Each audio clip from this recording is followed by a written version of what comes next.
అంటే ఇప్పుడు అంటే మాదిగ సామాజిక వర్గం ఒకనొక సమయంలో దేవుడి లెక్క కొలిచేటటువంటి వ్యక్తి మందకృష్ణ. మాదిగను మీరు జీరో చేసే ప్రయత్నం చేస్తారు అంటే మాదిగ సామాజిక వర్గానికి యాంటీగానా లేకపోతే ప్రోగానా అని అనుకోవాలనా? మాదిగ సామాజిక వర్గానికి మొత్తం కాదు, మరోసారి చెప్తున్న క్రాంతి, మందకృష్ణ అన్న మాదిగ సామాజిక మొత్తానికి నాయకుడు కాదు, ఎంఆర్పిఎస్కి నాయకుడు, మాదిగ రిజర్వేషన్ పోరాట సమితికి నాయకుడు.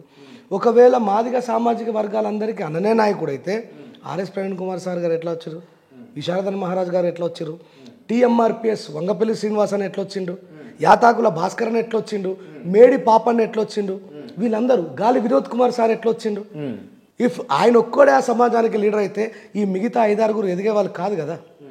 సో అన్న ఎంఆర్పిఎస్కి నాయకుడు, అందుకే మీరు వ్యతిరేకిస్తారు అంతేనా? నేను ఎంఆర్పిఎస్కి కూడా వ్యతిరేకించలేదు. నేను ఇప్పుడే కాదు 7-8 సంవత్సరాల క్రితం కూడా నేను రిజర్వేషన్ పోరాట సమితికి నేను మద్దతుగా ఉన్నా. ఈనాడు కూడా మాల సభలలో నిలబడి కూడా ఏబిసిడి వర్గీకరణ రాజ్యాంగబద్ధంగా జరగాలని మాట్లాడినటువంటి వ్యక్తిని నేను. మొన్న సభలో మీరు చెప్పిన వర్గీకరణ జరగాలి, నల్గొండ సభలో మాట్లాడిన, ఖమ్మం సభలో మాట్లాడిన, ఏబిసిడి మాలల సింహగర్జన సభలో ఏబిసిడి వర్గీకరణ జరగాలని మీరు చెప్పిరా? భారత రాజ్యాంగ ప్రకారమైన ఏబిసిడి వర్గీకరణ జరగాలని 100% చెప్పినా. మళ్ళా భారత రాజ్యాంగ ప్రకారం ఏందన్న? That is the reason. 2004లో తీసుకొచ్చారు ఏబిసిడి వర్గీకరణ. 6లోనే పోయిందా పోలేదా?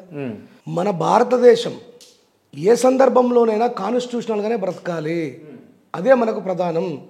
ఈ విషయము మీ వీడియో ద్వారా అయినా సరే మన మాదిగ సామాజిక వర్గంలో అబద్ధాలు నమ్ముతున్న వాళ్ళకు నివృత్తి కావాలని కోరుకుంటా ఉన్నాను. రాజ్యాంగం అంటే అందరూ సమానంగా బ్రతకాలా, ఈ దేశంలో వాటాదారులైన వాళ్ళందరికీ కూడా వాళ్ళ వాటా వాళ్ళకు చెందాలని రాజ్యాంగం చెప్తా ఉన్నది. వీళ్ళు ఏం చేస్తూ ఉన్నారంటే కేంద్రానికి మాత్రమే హక్కు ఉంటుంది. ఆర్టికల్ 341 ఏం చేస్తుందంటే రాష్ట్రాలకు ఆ హక్కుని ఇవ్వకండి, కేంద్రం మాత్రమే ఉండాలి, రాష్ట్రం బిల్లు చేసి పంపాలి. ఇక్కడ మాదిగ సామాజిక వర్గాలకి, బుడగ జంగాలకి, బేడ బుడగ జంగాలకి, సింధులకి, గుర్రప్పమల్లోళ్ళకి వీళ్ళకి అన్యాయం జరుగుతుంది అని చెప్పి ఒకవేళ అది జరిగితే ఆ స్టేట్మెంట్ని వాళ్ళు పైనకు పంపితే పార్లమెంట్లో 2 ఉభయ సభలలో దళిత ఎంపీలందరినీ కూర్చోబెట్టి చర్చిస్తారు. అప్పుడు ఏం చేస్తారు, భారతదేశంలో ఉన్నటువంటి సగం రాష్ట్రాలు నిజమే ఇది మళ్ళీ వేరే వాళ్ళతో కాదు, గుర్తుపెట్టుకోండి, ఎస్సీ రిజర్వ్డ్ కాన్స్టిట్యూన్స్ నుంచి పార్లమెంట్లోకి ఆహ్వానం చేయబడ్డటువంటి ఎంపీలతోని వాళ్ళు మాట్లాడి ఆ సామాజిక వర్గాలకు జరుగుతుంది అన్యాయం అని చెప్పేసి అక్కడ రాష్ట్రంలో సగం మంది మరి అట్లా మాట్లాడితే ఈడ తెలంగాణలో మాలలు అడ్డుకుంటున్నారు, ఆంధ్రాలో మాలలు అడ్డుకుంటున్నారు అని అన్నారు. ఈ దేశంలో అత్యధికంగా మాదిగలు ఉన్నటువంటి రాష్ట్రాలు 3. 1 ఉత్తరప్రదేశ్, 2 బీహార్, 3 మధ్యప్రదేశ్. నేను చెప్పినటువంటి సగం రాష్ట్రాల వాళ్ళు ఆమోదం తెలపాలి కదా.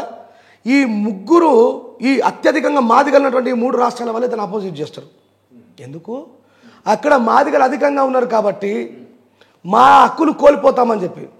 ఇక్కడ ఇప్పుడు తెలంగాణ అన్న పోరాటం ఏంది, తెలంగాణ వాళ్ళలో ఆంధ్ర లోపల ఉన్నటువంటి వాళ్ళకు అభ్యున్నతి రావాలని చెప్పేసి. దాన్ని మేము కాదంటలేము. ఒక రాజ్యాంగబద్ధమైన వ్యక్తిగా రెంజల్ రాయస్ అయితే అసలే కాదన్నాడు. ఓకే, అంటే జనప్రాతిపాదికన చేయాలి రిజర్వేషన్ల అమలు అని చెప్పేసి వాళ్ళు క్లియర్గా ఆ మ్యాండేట్ మనకు కనిపించింది. ఇప్పుడు నిజంగా ఏబిసిడి వర్గీకరణ జరగకపోతే, ఒకవేళ జరిగితే నష్టం ఎవరికి లాభం ఎవరికి? అంటే ఖచ్చితంగా ఏ ప్రజలైతే అవకాశాలకు దూరంగా ఉన్నారో వాళ్ళకి 100% న్యాయం జరగాల, 100% న్యాయం జరగాల. నీకో మాట చెప్తాను, 1931లో మాత్రమే ఈ దేశంలో కులగణన జరిగింది. మళ్ళీ చెప్తున్నా, బిఫోర్ ఇండిపెండెన్స్ 1931లో మాత్రమే జరిగింది, ఇప్పటి వరకు జరగలేదు. ఎట్లా మాలలు తక్కువ ఉన్నారని ఏ లెక్క ప్రకారం, ఏ ప్రభుత్వం తీసినటువంటి లెక్కల ప్రకారం చెప్తారు క్రాంతి? నాకు అర్థం కాదు. మాల ఉపకులాలు అన్న అంటే జనరల్గా మనకు ఒక PDF వైరల్ బాగా అయింది. ఎవరు చేసిండ్రు? ఎవరు చేసిరు? అది ఎవరు చేసిరు అంటున్నా? అది ఒక మాదిగ సామాజిక వర్గానికి చెందిన వాళ్ళే చేసిరంటారా ఏంది? నేను అంత దుర్మార్గులు కానీ అట్లా అనట్లేదు. నేను ఏమంటున్నా, ప్రతిదీ కూడా ఏ ఆధారితమైనా సరే పర్ఫెక్ట్గా ఉండాలి. వాళ్ళు నోటికి వచ్చినట్టు మాట్లాడితే ఏమంటారు అంటే మాలలు 4% ఉన్నారు, 17% మాదిగలు ఉన్నారు అని అంటున్నారు. లెక్కలు తీసి చేయండి. 4% ఉంటే 4% రాని, నేను వద్దనట్లేదే. మాదిగలు 17% ఉంటే 17% తీసుకోవాలా, అది వాళ్ళ హక్కు, నేను దాన్ని కాదంటలే. కానీ ప్రభుత్వం లెక్కలు తీయాలని చెప్తున్నా. లెక్కలు తీసి పార్లమెంట్లో బిల్లు చేయాలి. తెలంగాణ రాష్ట్రాన్ని ఎట్లా సాధించుకున్నాము. ఇప్పుడు కృష్ణన్నకు నరేంద్ర మోడీ గారు మంచి సోపతయ్యారు. నరేంద్ర మోడీ గారి ప్రభుత్వాన్ని దేశంలో నిలబెట్టడం కోసం చంద్రబాబు నాయుడు గారు కూడా, పవన్ కళ్యాణ్ గారు కూడా మద్దతే ఉన్నారు. ఇప్పుడు పవన్ కళ్యాణ్ గారు నరేంద్ర మోడీ గారు, పవన్ కళ్యాణ్ గారు, చంద్రబాబు నాయుడు గారు ముగ్గురు కృష్ణన్నకు చాలా ఇష్టమైన వ్యక్తులే కదా. పార్లమెంట్లో బిల్ చేయమని కదా. నేను కూడా మద్దతు ఇస్తున్నా. అవసరమైతే మందకృష్ణ మాదిగనతో కూర్చుంటా. ఓ తమ్ముడుగా రాజ్యాంగబద్ధమైనటువంటి బిల్లును చేస్తే చాలా ఆనందపడతాం. కానీ ఈ బీజేపీకి ఏమంటారు, మన నామగిరి చేసి వాళ్ళ దగ్గరకు పోయి నువ్వు మీకు మేము మద్దతు ఇవ్వడం వల్లనే మాకు అది కావాలంటే ఉండదు ఎక్కువ రోజులు. ఒకవేళ రేవంత్ రెడ్డి గారు చేసిన సేమ్ ఎట్లాగైతే చంద్రబాబు నాయుడు గారు 2004లో చేస్తే మన 6లో పోయిందో అట్లనే కొట్టేస్తారు. నేను శాశ్వతమైనటువంటి నిర్మాణం చేయమంటున్నా. ఈ తాత్కాలికమైనట్టు ఎందుకు? దానికి నీకు ఎవరు అడ్డుపడుతున్నారు?